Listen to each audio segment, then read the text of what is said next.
And today we wanted to make very clear and known to Kenyans and the rest of Kenyans that the People's Empowerment Party has taken a decision not to affiliate with any single coalition in this country until after the elections. So we are ready to enter into coalitions with any party, the ruling party, after the elections on August 9th, 2022.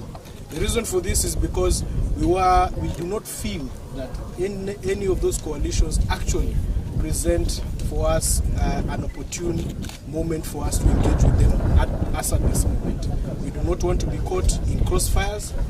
There's been a lot of turmoil going on within the coalitions, and for us, as the People's Empowerment Party, we've chosen to be very deliberate and focused on serving wananchi.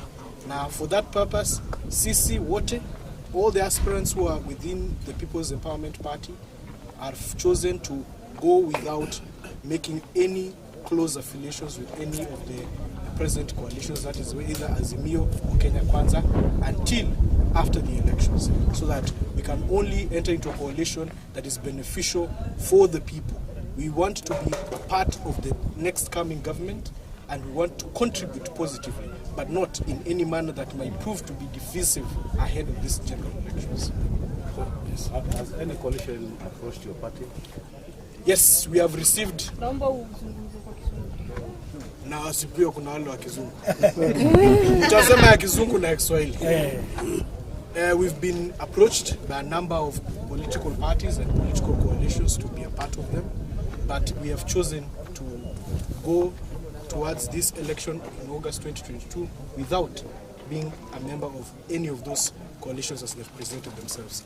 Sisi kama chama ya People's Empowerment Party, ni kweli tumeweza kuulizwa na hivyo vyama vingine na mirengo mingine ya kuwa kama chama cha PEP kinaweza kuwa mmoja kati yao, lakini tumeangalia na tumeangazia na tumeona ni vyema chama cha PEP kwenda katika mtihani huu wa uchaguzi bila kuwa katika mrengo wote wa kisiasa, ili tuje kufanya maafikiano na mirengo hiyo ama ile chama ambayo itaweza kushinda uchaguzi wa tarehe 9 Agosti, ndio tuweze kuwa pamoja nao, tujumuike nao, kwa sababu mwaka huu tumesema kushinda viti vyetu lazima tujiunge na serikali ambayo itakayoundwa baada ya tarehe 9 mwezi wa Agosti. Kwa sasa hatujasimamisha yoyote kuwa kushikilia wadhifa wa urais, na ndio maana tumechukua msimamo huu. The People's Empowerment Party is a national party. We have fielded candidates in about 30 counties in this country. We have candidates from Western, that is comprising of Bungoma, Kakamega, Busia, and Trans Nzoia. We have also candidates in Nyanza, that is Kisumu. We have a candidate in Homa Bay. We have candidates in Muranga. We have candidates in Central, Wajir. We have candidates in Taita, as you've seen. We have candidates in Kwale, in Mombasa, Mandera. So it is a national party. We have candidates all across the board. I think you already know that People's Empowerment Party has a sitting MP and a sitting MCA. So it is not new for us to win these seats. And we're now expanding our reach. After August 9th, 2022, People's Empowerment Party will be the party to watch. We will have candidates, we will have sitting MCAs, sitting MPs all across the country. So we are very optimistic and we know this shall happen. The symbol of an elephant was a party symbol that was chosen long ago, but we have chosen it because of what the elephant represents. Strength, you know.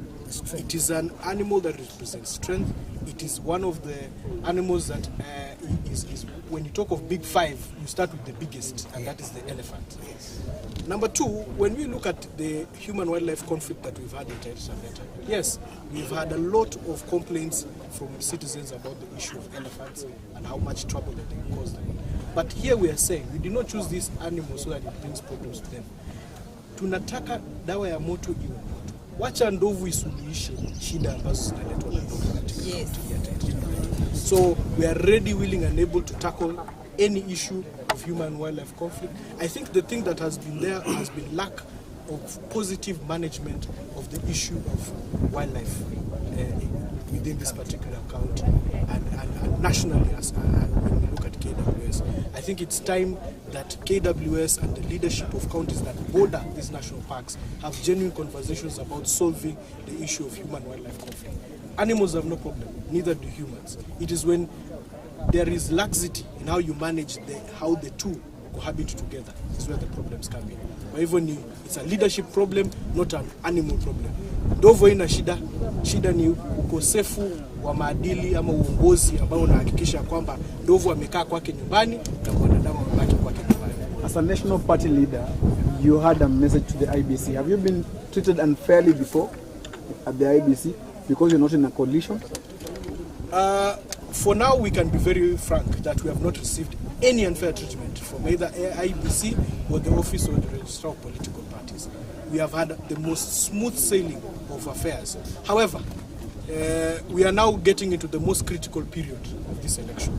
From May 29th going forward is when now the actual game starts for IBC and also for other actors who are concerned with elections. So what we are saying is that we are sounding out that let there not be any favoritism from any quarter as we approach this election. I think for the last 1 week we've had news reports of certain individuals saying that they're making certain preparations to favor certain individuals.